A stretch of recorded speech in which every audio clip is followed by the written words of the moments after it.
धन्यवाद। राठौड़। अध्यक्ष महोदय, जनता जल योजना को लेकर मेरी आज पर्ची खुली है।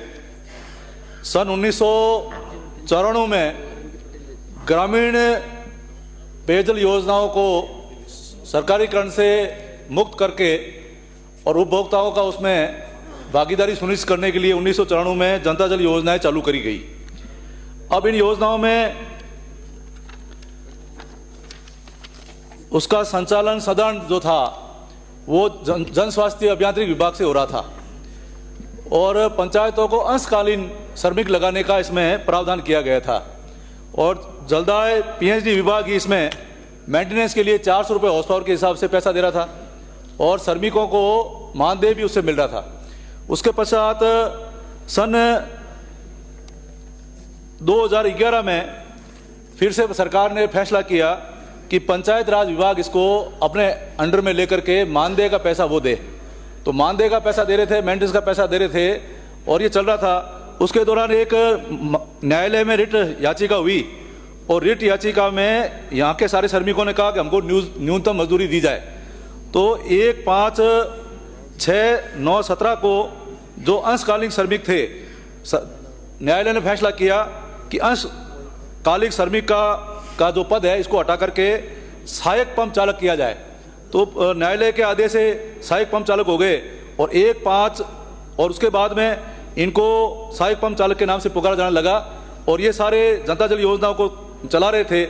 उस दौरान वापिस फिर से 1/5/2022 को सरकार ने निर्णय लिया कि ये ग्राम पंचायत चलाने में असक्षम है, इसलिए पीएचडी विभाग इसको अपने अधीन ले ले।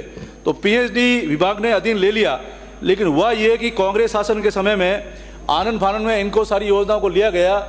उस समय राजनीतिक बदले की भावना से और राजनीतिक देश भावना से उसमें सर्वे कराया गया कि जो ये सहायक पंप चालक लगे हुए हैं और हमारी विचारधारा के है, उन सबको ले लिया गया और दूसरी विचारधारा के थे या उनके विरोध विचारधारा के थे उन सबको छोड़ दिया गया।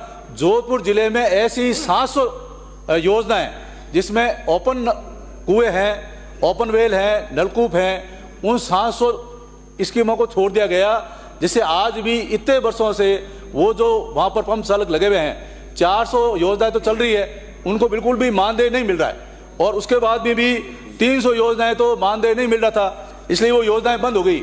मैं अध्यक्ष महोदय आपके माध्यम से राजस्थान सरकार का भी और मंत्री महोदय का भी ध्यान आकर्षण करना चाहूँगा कि जोधपुर जिले की तो 700 है और राजस्थान में पता नहीं कितनी योजनाएं होगी जो उस समय पीएचडी के अधीन नहीं आई। अब ये दोहरा भेदभाव है, आधी योजनाओं को तो पीएचडी विभाग में ले लिया गया और आधी योजनाएं छोड़ दी गई। अब उनको अगर मेंटेनेंस का पैसा नहीं मिलेगा, उनको मानदेय का पैसा नहीं मिलेगा, तो वो भी जो पंप चालक है वो छोड़ देंगे और छोड़ने के बाद में ये पेयजल का भयंकर संकट व्याप्त हो जाएगा, पेयजल का संकट हो जाएगा। इसलिए मैं सरकार का ध्यान आकर्षण करना चाह रहा हूँ कि ये लंबे वर्षे से सन 1994 से लगे हुए हैं, तो क्यों नहीं आपके यहाँ पीएचडी में इतनी पद खाली हो गए हैं, आप नई भर्तियां करें और नई भर्तियों के अंदर इनको अगर आप बोनस के माध्यम से लें, ये अनुभव के आधार पर इनको नियमित भी कर सकते हैं और एक नियमित भी कर सकते हैं। और इनकी जो मांगे हैं वो मैं आपसे निवेदन करना चाहूंगा कि जनता जल योजना पर कार्यरत पंप चालकों को विभाग में रिक्त पदों पर समायोजित करते हुए नियमित घोषित किया जाए। सहायक पंप चालक आदेश 2023 के अनुसार पद नाम सर्जित कर एवं अनुभव के आधार पर ग्रेड प्रथम, द्वितीय, तृतीय तय कर सेवा नियम निर्धारण किया जाए। 1-2 पॉइंट, सहायक पंप चालक कर्मचारी बीमा भविष्य निधि, स्थानांतरण, प्रतिनियुक्ति एवं अन्य सेवा नियम का लाभ दिया जाए। वंचित बंद पड़ी नलकूप इकाइयों को पुनः चालू कराया जाए एवं वंचित नलकूपों को अतिरिक्त पीएचडी में समायोजित कर बकाया पंप चालकों का मानदेय का भुगतान किया जाए। धन्यवाद।